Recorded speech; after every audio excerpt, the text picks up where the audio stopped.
Welcome to the show for the resumption of Super Rugby that saw a Dan Carter masterclass lead the Crusaders to a convincing win over the Highlanders, who spent 30 minutes of the game with 14 players after cards were shown. More from that game in a moment. Elsewhere, normal service resumed for the Chiefs, who won the entertaining clash with the Hurricanes. The Blues conceded a heartbreaking try in the 80th minute to lose to the Sharks, just when the Auckland franchise had done so well to get back into the game. The Kings showed promise early season, but are proving to be cannon fodder latterly, and the Cheetahs appeared still on their break, while the Stormers were on their game. Yeah, it's great to come away with the 5 points. We probably made it harder than what it should have been. Probably left a few opportunities out there, but it was great to get a bit of flow back into our game, and it was an exciting finish. Always expected to be tough to refocus on the game after such a long break. Yeah, the break actually served us pretty well. It was a good opportunity to reflect on where we've been earlier on in the season, and we made, we've tried to grow a couple of parts of our game, and we saw a bit of that out there tonight. So it's exciting for us, and really look forward to the next couple of weeks. With Mar getting sent off, and we tried to exploit that hole in the midfield, and we probably went through there once and didn't score. So we probably, like I said, we made it hard on ourselves. We probably could have capitalised on the opportunities we created earlier on. But yeah, great finish from Toulouse at the end. It was pretty exciting. Picking up a bonus point, ideal finish. Yeah, ideal finish for us. Obviously, we'll take everything we can at this stage, trying to push ourselves further up the ladder, and hopefully, that'll take some momentum into the next couple of weeks. There'll be a few All Blacks with fingers pointed at them that they didn't adapt to Super 12. You couldn't say Super 15. You couldn't say that about Dan Carter. Outstanding tonight. Yeah, he was outstanding. He was outstanding from the minute that he came back. We met with him on Monday, and he was dead keen to play, and he wanted to start, and he said he'll do all that he could to be involved. So a guy comes back to that attitude, and you know the class that you're going to get when he's out there in that frame of mind. So it's good to see that transfer onto the field. Another to catch my eye, Matt Todd. Obviously, he's loved his time with the All Blacks and has carried on here. Yeah, he probably would have learned a lot, and he probably would have learned a bit about the intensity at the next level. So often when you come back down a level, you notice that you can see things a little bit clearer, and things don't happen quite so fast. So although he only got 7 minutes as a test player, he's certainly transferred that experience back into Super Rugby. We probably weren't as clinical as what we could have been in the first 20. We probably tried to push a few passes and probably didn't adapt well to the line speed that the Highlanders were bringing.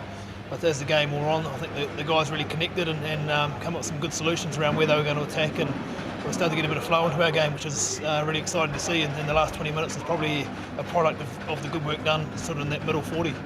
You seem to anticipate the fact that they're going to run it at you, and they had nothing to lose, and you shut them down out wide quite nicely. Yeah, we look at the threats in the back three: Ben Smith, Jose Gear and Cade Pokey, 3 of the biggest running meters all year, and I think Ben Smith's probably the highest in the competition. So we're well aware of that threat, so our kick chase was really important to us tonight. We probably didn't quite nail it 100%, but it was the intent was there and the attitude was good. It's great to have such a high quality bench. It was one of the best 7 or 8 players I've seen for a while. Yeah, exactly, and a couple of those boys have been beaten up over the last couple of weeks through the French series, so it was great to be able to pull them back a little bit and give them a chance to freshen up, and it was great for them to get on and add an impact tonight. So it's a great springboard, isn't it, for what remains of the campaign? Yeah, we're in an exciting position now. We take momentum into next week. Massive challenge for us. We probably got taught a rugby lesson the last time we played the Chiefs, so it's an exciting opportunity for us to have another crack at them at home. Well, just to answer one question first of all, did you see Ben Smith at the corner of your eye? Oh, I think if you throw anything in his direction at the moment, he can catch it. So I just the game plan was to get Ben to the ball. So yeah. Started out well, didn't it? Those first 20 minutes, stout defence and finished the one chance you got. Yep, that's right. I think we had a few more chances that probably, if we had a finish, it could have been right in there. And even at the end, we had a couple as well. So. Is that the difference against them? You just got to take opportunities. Well, you have to. These guys are the champions, and they play for 80.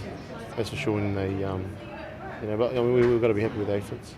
Lost a bit of momentum with some drop passes, a succession of drop passes in the middle of that first half, and that just took the sting out of your attack. Yeah, I think just mistakes in general.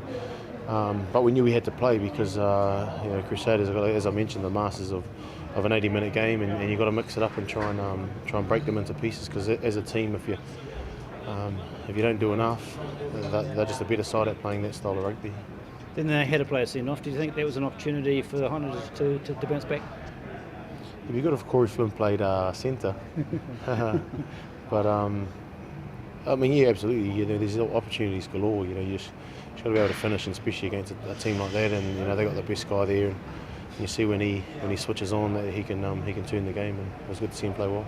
Did you feel the team had gelled after having a break for a few weeks, All Blacks coming and going, that you could rekindle that Blues spirit from a few weeks ago? Yeah, I think so. If you look at the first 20 minutes, we definitely we played some decent footy, and even at the end, when we had we were back down, we still managed to make some inroads. So got to be happy with that. And you kept them out in the first half, the middle of the first half. Yep. For a long time. Yeah, that's important. Like their set piece is pretty strong in that line-out drive, and we managed to defend that. I think three or four penalties there on our line, and that's great from our forwards. You probably look at the scoreboard and think you're a lot closer than that, weren't you? Yeah, it is a wee bit like that. I'm not sure if the kicks were going over our kicks. I wasn't looking, but that sometimes can keep you within the game, and penalties can start pulling them away. And a sneaky team, because you feel like you've got the momentum, but on the scoreboard just keeps ticking kind of in behind, and all of a sudden they score one and 7 plus a couple of kicks is the difference. Enjoyed your time here? Loved it. Yeah, just I probably should have come here 5 years ago, but you don't know until you move away from home. And you look at the crowd today, and all through the year. Obviously, it helps having a roof on the stadium, but a team that's only won 2 games, and to get a crowd like that is awesome. I thought in that first half we applied a lot of pressure. We also absorbed a hell of a lot too, and we came out of that first half not too bad, in a pretty good position. We saw a lot of opportunity that we wanted to take into the second half, but yeah, a couple of ill decisions put us on the back foot in a reasonably large way. So yeah. You almost survived the first one, only scored in the last second, and had they not scored, it might have been different. Yeah, when Jared was off and we absorbed all that pressure on our line and we got out of there, that was really heartening for the boys.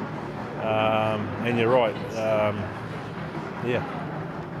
And then there was a string of drop passes and things started to go wrong there, and they couldn't quite ever get it back. Yeah, you can't afford to give the Crusaders any ball really, and I felt we gave too much away from either our set piece or ruck. And that's about them applying pressure, but also our inaccuracies that you can't afford to do. We had the ball on their try line a couple of times and turned it over, and it ended up being 7-14 points a couple of times. The experiment of Elliot Dixon at number 7, I think a success. Yeah, we're really happy with the way Elliot played. He's an athlete and he's quick, and I think when the pressure's on him all the time to use that athleticism, he performs better. So we're happy with what he did. Sort of our first game together in a while, when it certainly showed. We're a bit messy early on.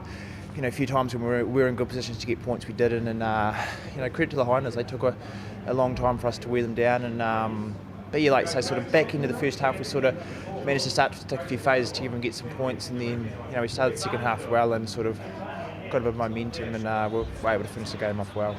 How did you measure the tight exchanges? I thought you got an edge on the scrums. Yeah, sort of ebbed and flowed a bit. One scrum would go well and then they'd come back, and sort of it was like that for a long part of the game. We couldn't really get on top of them. They kept sort of coming back at us, and it was sort of a bit frustrating. But we got there in the end, and it's credit to the young boys up front. Especially starting, there was a few young boys here, and they fronted well and put in a good performance. Certainly team management have got faith in everyone in the squad, haven't they, the way they put these 15 out every week? Yeah, you need to. Those boys have been working hard through that June break and that, and the A boys that had come back and played a lot of footy, they needed to freshen up and that, so it was good. And it showed, those boys played well and they were excited and eager to get out there and put in a good performance. Any time you felt the Highlanders were going to come back at you? I thought when you were both 14 on 14, there was a half chance there for them.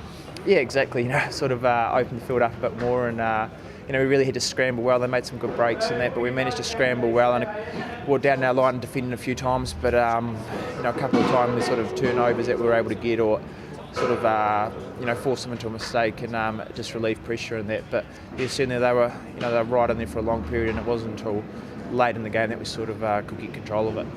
Personally, you got a huge confidence out of your time with the All Blacks. I know it was only a few minutes, but you must have loved every second of it. Yeah, it was a great 3 weeks in camp, and that, just being in that environment for that long and that, and it was obviously nice to get on the paddock in the last week. But yeah, certainly it helps your confidence, and it's just good to be in that environment, exposed to that sort of training and that sort of thing. So yeah, just trying to take, I guess, that sort of what I learned there back into the Crusaders. And you certainly earned your stripes over the years, haven't you? You've done the hard yards. Yeah, I've sort of getting up in the number of games I play for the Crusaders and that now. So now it's just about playing consistent footy and performing well each week. And that's my focus at the moment, is just trying to consistently perform well and that sort of thing. I thought you ran some very clever lines tonight and made things difficult for their ball distribution. yeah, as a 7, you've got to try to do what you can to, I guess, disrupt, and if that's one way you can do it, that helps. On the same number of wins, the Chiefs and Bulls are now only separated at the top of the table by superior bonus points. The Crusaders well placed with a game in hand over the Reds, the faltering Cheetahs opening the door to the challengers below, with the Waratahs, Blues and even the Sharks and Stormers now having hope. Only the Hurricanes dropping out of the race after the weekend action to join the also-rans below. The Chiefs look likely winners of the New Zealand Conference. They would need to lose both of their last 2 games without bonus points, while the Crusaders would need 5 flag points from both of theirs. The Blues' only hope is to sneak in the back door of the top 6. In Oz, the Brumbies and Reds continue to wrestle for the top spot, but the draw suggests the Canberra-based franchise is the warm favourite. The Tars need a big win and a lot of luck elsewhere if they are to contest the playoffs. It's a much simpler formula in the Republic, where the Bulls have already won the conference. Meanwhile, the Cheetahs have a certain 4 points for the bye to look forward to in the last round in a fortnight, and they could well need them in the final tally if their season is to be extended.